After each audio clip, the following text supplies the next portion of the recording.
E já está conosco o Marco Antônio, nosso agrometeorologista. Bem-vindo novamente aqui ao Hora H do Agro da Jovem Pan. Quero começar te perguntando como deve ficar justamente o tempo aí na região sul do país. O produtor pode esperar um volume alto de chuvas também nessa semana? Seja bem-vindo. Olá, Marcelo. Olá a todos. E olha, infelizmente, meu amigo, temos mais chuva sim para o Rio Grande do Sul nesse final de semana. Como tua repórter falou, né, a previsão é de mais chuvas já a partir de amanhã sobre o Rio Grande do Sul. Os volumes deverão ultrapassar facilmente os 50, 60 milímetros, depende da região, e isso deve trazer mais transtornos à população. E aí o domingo o tempo abre, temos aí um dia de céu mais aberto no Rio Grande do Sul no domingo, mas já a partir da segunda-feira à noite as chuvas voltam para o estado gaúcho e aí a semana começa novamente com muitas chuvas. Isso vai trazer bastante transtornos aí à população, não só à população nas cidades, mas também ao campo, né? O plantio do trigo está atrasado, e lembrando que algumas regiões, para o seguro, né, que é o risco agroclimático, né, de plantio, termina já no dia 10 de julho, né, então eles têm aí é, basicamente 12 dias para semear todas as suas lavouras, porque depois do dia 10, muitas áreas já não, mesmo plantando, né, as condições podem até ser muito boas, mas o seguro não cobre, né? Então, existe também esse risco aí dessa data limite de plantio, que é no dia 10 de julho para o trigo. Já nas demais regiões, Marcelo, a tendência é de tempo mais firme, não há previsões de chuvas volumosas para o interior do Brasil. Temos aí uma elevação das temperaturas, ou seja, tirando o Rio Grande do Sul e Santa Catarina e algumas áreas do Paraná que deverão receber chuvas, o restante do Brasil segue aí com o tempo aberto. Ô Marco, no último programa ficou aqui combinado, né, que hoje você ia nos contar como deve justamente ser o inverno deste ano. O que o produtor pode esperar justamente desta estação? Vamos lá, Marcelo, aí a gente vai ter que falar e aí a gente vai dividir por região para que fique mais fácil. Primeiramente, antes de começar a falar das previsões, vamos falar sobre os fenômenos climáticos El Niño e La Niña, né? Porque eles que regem o clima aqui no Brasil, não no planeta, mas aqui no Brasil. Então, não há uma perspectiva, pelo menos até o final do ano, de a formação de nenhum desses fenômenos, tanto El Niño quanto a Laninha, porém, teremos uma manutenção aí de um clima mais neutro, com um, um pequenininho viés com temperaturas negativas. E o que isso vai trazer para esse inverno? Primeiro, nós vamos ter ser um inverno extremamente úmido, principalmente no sul, mas longe de ser o que foi em 2024, né? Está longe de ser o que aconteceu em 24, mas teremos aí uma frequência maior de chuvas. Também e aí, entradas mais recorrentes de massa de ar polar. Ou seja, para o sul do Brasil, uma condição extremamente favorável às culturas de inverno, apesar dessas chuvas, nesse momento, estarem inviabilizando ou atrapalhando bastante o andamento do plantio do trigo e os tratos culturais em várias lavouras, a tendência é que as chuvas normalizem agora no mês de julho, e aí você teria julho, agosto e setembro com clima extremamente favorável às culturas de inverno e até mesmo lá em agosto, setembro, já o início do plantio da safra de milho lá no sul do Brasil. Já para as frutíferas, né, que tem bastante videiras, né, lá no sul a tendência é de um clima extremamente favorável, com ondas de frio, que isso favorece as culturas de clima temperado, ou seja, o sul tendo uma condição muito boa. Já para o sudeste, viu, Marcelo, a tendência é agora um julho um pouquinho mais seco, tá? O que é normal, já que nós tivemos chuvas até agora nos últimos dias de junho, e também frio. Mas o Sudeste ainda vai ter grandes amplitudes térmicas, que é noites ainda mais frias ou com temperaturas mais amenas e dias bastante quentes. Então nós vamos ter ainda uma grande amplitude térmica. Por enquanto, os modelos não sinalizam nenhuma entrada mais forte de massa de ar polar que possa trazer geadas para o Sudeste. As geadas devem ficar mais restritas ao sul, até porque já entre os dias 8 e 10 de julho há uma entrada de uma nova massa de ar polar e deverá trazer geadas novamente para o Rio Grande do Sul, Santa Catarina e Paraná somente. Já para o Sudeste, pelo menos nada de um frio. Vai ser esse frio que a gente estava tendo antes, lembra, Marcelo?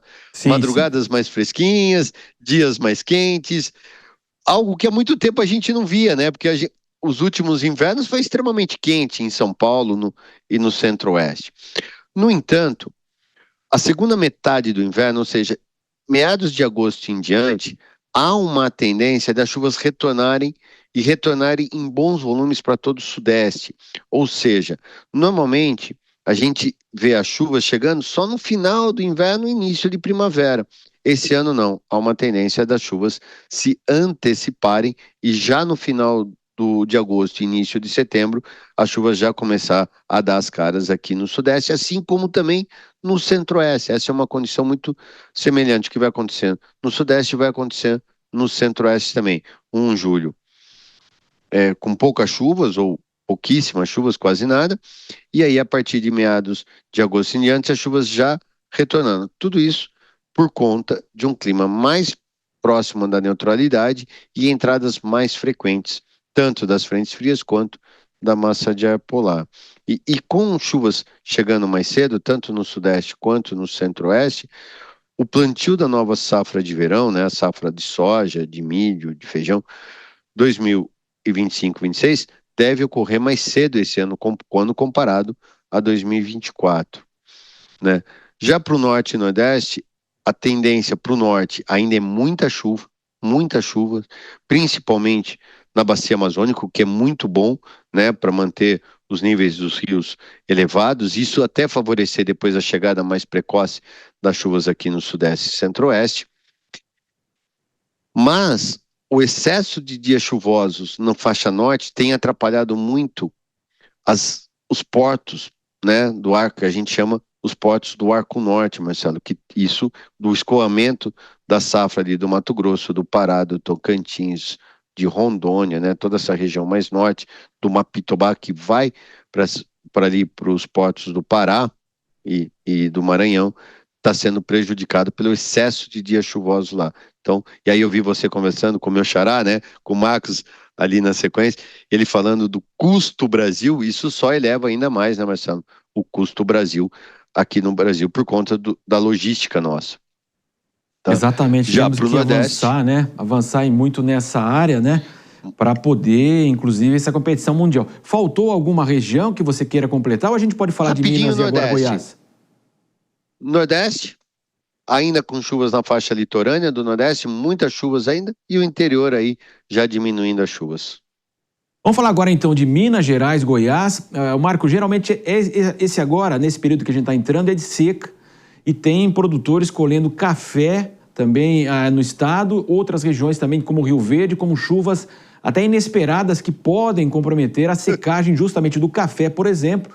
O produtor dessa região deve se preocupar realmente? Olha, agora julho, sim, o Minas Gerais e Goiás podem ainda receber algumas chuvas. Isso porque, Marcelo, como nós estamos, dois fatores.